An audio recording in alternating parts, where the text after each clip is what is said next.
Hello viewers, কেমন আছেন সবাই?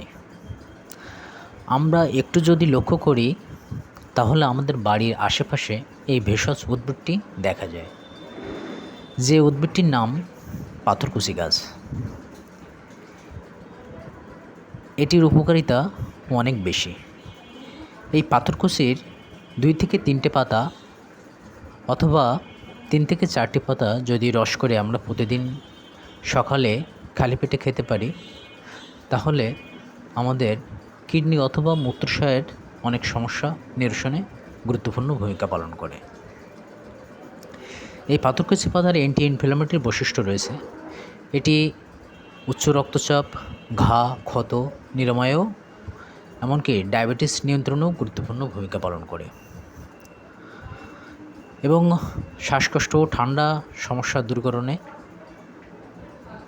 অনেক ভূমিকা রাখে। ধন্যবাদ। লাইক এবং কমেন্ট করে সাথে থাকবেন।